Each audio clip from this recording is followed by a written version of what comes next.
যেদিন তোমার মৃত্যু হবে সেদিনও সূর্য উঠবে, চাঁদ উঠবে। এই রং তামাশার পৃথিবীতে অনেকে নাচবে, গাইবে, ফুর্তি করবে, মুখ বিলাসিতায় পড়ে থাকবে, কিন্তু খোদার কসম মাটির উপরের এই দুনিয়া একদিন তোমারে ধাক্কা দিয়া কবরে ফেলাই দিবে। সেদিন আর কাউরে পাশে পাইতে হবে, সেদিন আর কাউকে পাশে পাবা না, আর কাউকে না, আর কাউকে। আল্লাহ তাআলা নবী সাল্লাল্লাহু আলাইহি সাল্লাম বলছে, আমার উম্মত শুনো, আমি নিজে হাদিসে পড়ছি বাবা, নবীজি বলছে প্রত্যেকটা পাপী নাফরমান তাকে যখন লাশের খাটিয়ায়, লাশের খাটের মধ্যেও চড়ানো হয়, তখন কান্দে নিলে, কবরস্থানের দিকে রওনা দিলে, প্রত্যেকটা পাপী নাফরমান তওবা না করে যার মৃত্যু হয়েছে, কবিরা গুনার মধ্যে লিপ্ত ছিল, পাপে, কুফরে, শিরিকে, নাফরমানিতে, মদে, জুয়ায়, চুরি, ডাকাতিতে, হারাম উপার্জনে, বেহায়া, বেপরদিগী নারী, আল্লাহ রাসূল সাল্লাল্লাহু আলাইহি সাল্লাম বলে যখন কবরস্থানের দিকে তাকে রওনা দেয়, সে এমন বিকট চিৎকার করে, চিল্লায় আর বলে, ইয়া ওয়াইলাহা ইলা আইনা তুকাদ্দিমুন, এ আমার স্বজনরা, আফসোস তোমরা আমারে কই নিয়ে যাচ্ছ, কেন নিয়ে যাচ্ছ? আল্লাহর নবী সাল্লাল্লাহু আলাইহি সাল্লাম বলেন, হে আমার উম্মত, আল্লাহর সমস্ত সৃষ্টি একমাত্র ইল্লাস সাকালাইন, মানুষ এবং জিন ব্যতীত আল্লাহর বাকি সৃষ্টি এই বেঈমান, এই নাফরমান পাপীর চিৎকার শুনতে পায়।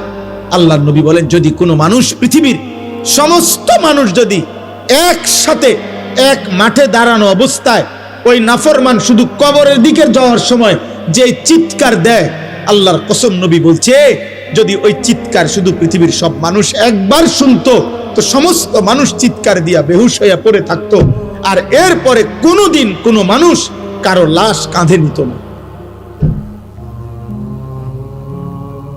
তুমি খামখেয়ালি মনে করছো, তোমরা অনেক ছেলে বাবা অনেক বেশি খামখেয়ালি করো। এত কম বয়সে মুসলমানের বাচ্চা এত দুষ্ট হয় না। 14-16 বছরে, 18 বছরে এক একজনে চেহারা দেখলেই বোঝা যায়।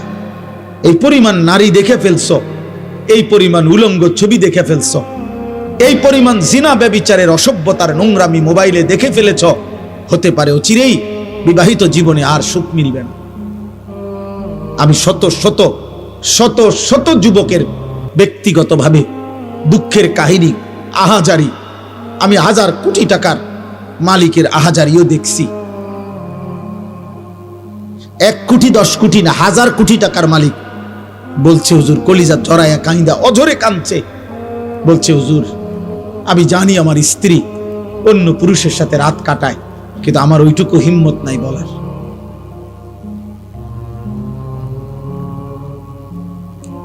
আমি সবাইরে দোষারোপ করছি না, যে ভালো তো ভালোই,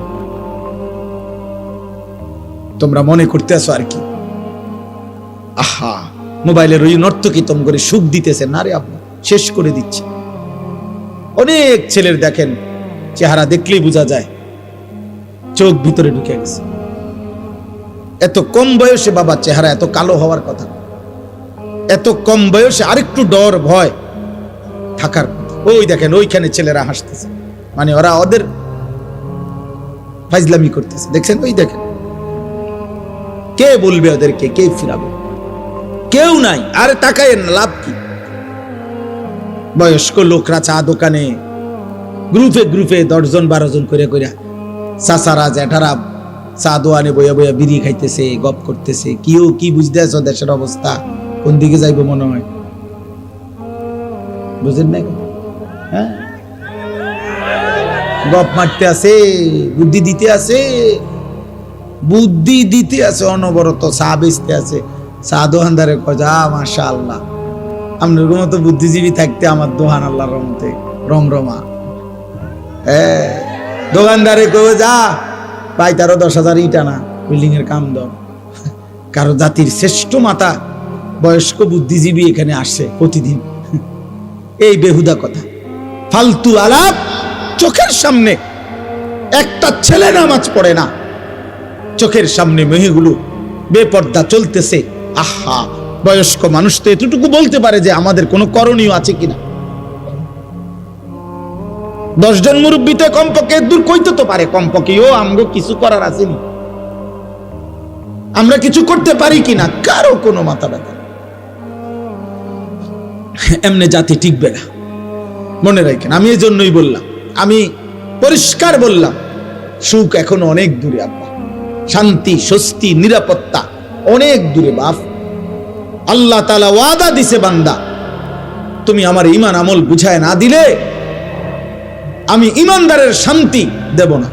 আমরা মুসলমান, একটা গুরুত্বপূর্ণ কথা মনে রাখবেন, আমাদের চাইতে দুনিয়াতে কাফের বেঈমান হইতে পারে আমাদের চাইতে বেশি সুখে ভোগ করছে, কারণ ও কাফের, ওরে আল্লাহ সিদ্ধান্তই দিছে আমি বেঈমানকে দুনিয়া দেব অল্প কতক্ষণ।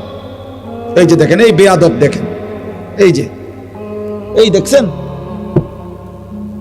দেখছেন ভাইয়া, তুমি চলে যাও আব্বা, রাত অনেক হয়েছে আব্বা, যাইয়া ঘুমাও, অথবা বাইরে কতক্ষণ মোবাইল টিপো, তোমার কষ্ট হইতেছে বাবা, এটা তো একটা শরীর, তো কতক্ষণ মোবাইল না টিপা থাকবে, তোমার তো একটা জান, বুঝো না? এত বেশি দিন মেয়াদ থাকবে না মোবাইলের, এমবির মেয়াদ থাকবে না, তুমি চাইয়ে লাও, যাও বাবা উঠো।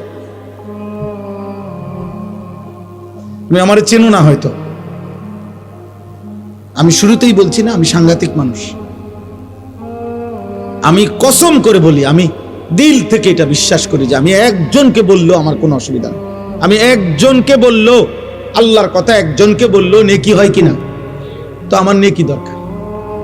আমি তো বললাম আমি ভোটে দাঁড়াইছি না, তো তা আমি এত সমর্থন দিয়ে করবো কি? আমার ব্যাপক জনসমর্থন দরকার নাই, তো আমি তো ইলেকশনের প্রার্থী না। আমি সেই আনিসুর রহমান যে 4 জন শ্রোতার সামনে 2.5 ঘন্টা 3 ঘন্টা বয়ান করছে, 4 জন 10 জন, কোনো অসুবিধা নাই, এটা তো বড় বিষয় না রে ভাই। কোনোভাবেই তোমরা, আমি এটাই বলতে চাই, কোনোভাবেই তোমাদের দিলে কাজ করছে না, বিবেকে কাজ করছে না। এত কম বয়সে এত সাহসী হওয়া আল্লাহর নাফরমানির উপরে, মাত্র 16 বছর, অথচ 1 ওয়াক্ত নামাজ পড়ো না মুসলমান, অথচ পরিচয়দারি, এত বড় গাদ্দার কেমনে হইলা? আমার রীতিমতো অবাক লাগে। মাত্র 18 বছরে সে সারা রাত সারাদিন মোবাইলে নারী ছবি দেখে, এত বড় হিম্মত!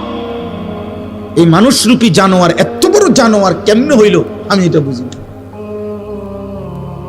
এ তো পশু, তো উলঙ্গ নারী যে দেখে, জিনা ব্যভিচারের দৃশ্য দেখে, যে হারাম ছবি দেখে, এ তো মানুষরূপী জানোয়ার, তার ভিতরে তো মূলত কোনো ইনসানিয়াত নাই। কারণ কোন মানুষ যদি নবীজি এই কথা বলছে সাহাবীকে, এক যুবক সাহাবীকে বলছে, হে যুবক তুমি একবার ভাবো, আমি তোমাকে 5টা বিষয় জিজ্ঞাসা করি। যুবক জিনা করতে চাইছে, আল্লাহর নবী বলছে, তুমি কি চাও তোমার মায়ের সাথে এমনটা কেউ করুক? তোমার মেয়ের সাথে, তোমার বোনের সাথে, তোমার খালার সাথে, তোমার ফুফির সাথে? আল্লাহর কসম, সাহাবীর এই যুবক সাহাবী 5 বার চিৎকার দিয়া বলছে, লা লা ইয়া রাসূলুল্লাহ, আমি বাইচা থাকতে, রক্ত থাকতে আমি আমার মার সাথে কেউ বেবিচার করুক, বোনের সাথে, মেয়ের সাথে, আমার ফুফির সাথে, আমার খালার সাথে, আমি এটা চাই না, আমি চাই না। আল্লাহর নবী সাল্লাল্লাহু আলাইহি সাল্লাম বললেন, তাহলে তুমি যার সাথে অসভ্যতা করতে চাচ্ছ সে তো কারো মা, কারো বোন, কারো ফুফি, কারো খালা, কারো মেয়ে।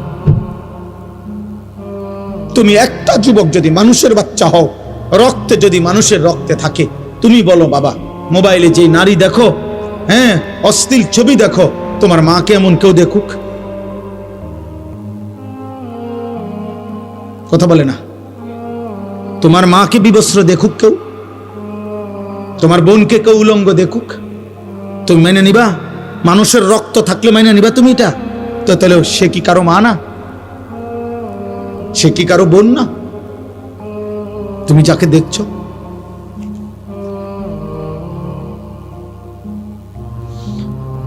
আর যদি বলো ওই দেখায় কেন, তো তুমি তাহলে ভাবো ওর আছেটাই কি, আর যা ছিল তো সে দেখাইয়ে ফেললো।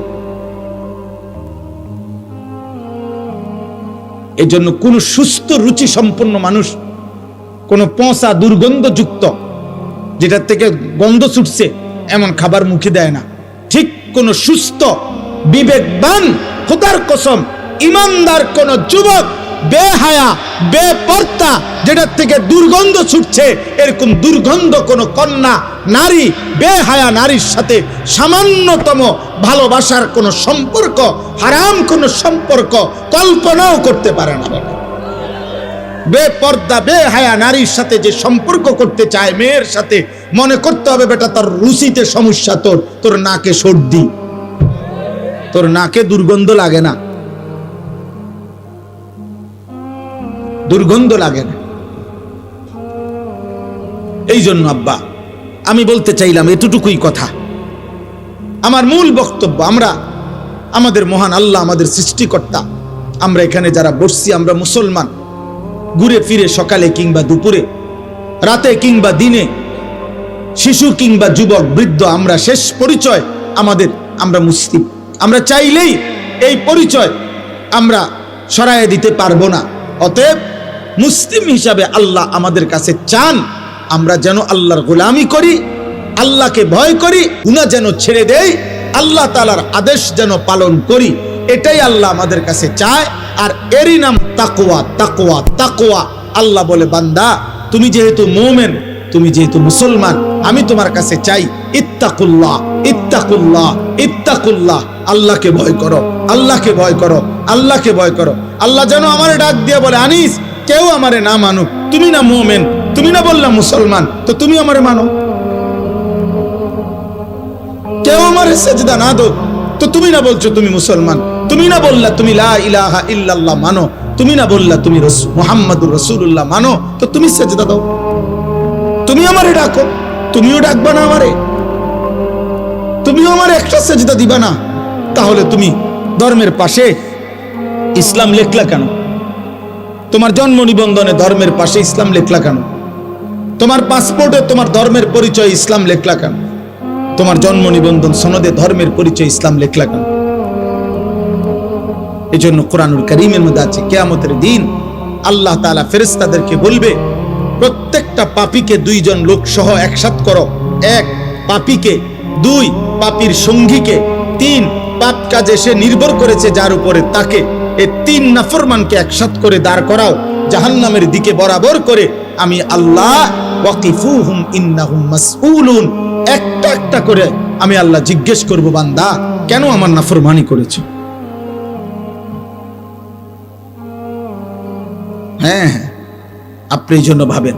আমি এখনই দোয়া করব, এই রাত গভীরে আব্বা, নওজোয়ান বয়স্ক বাবা, একবার হইল বিবেক দিয়া সারা দিন শেষে রাত্রে ঘুমাইবার আগে প্রত্যেকটা কিশোর যুবক বাবা, আমি আপনার 1 মিনিটের জন্য 30 সেকেন্ডের জন্য হলো চোখ বন্ধ করে একবার ভাইবেন, আজ যা করছেন তা আমি মুসলমান হিসাবে ঠিক হলো? সারাদিনে 5 ওয়াক্ত নামাজের ওয়াক্ত চলে গেল, আমি একটা সেজদাও দিলাম না। আমার বয়স 40, আমার মালিকের কোরআন আমি একটা পৃষ্ঠা দেখে দেখেও পড়তে পারি না।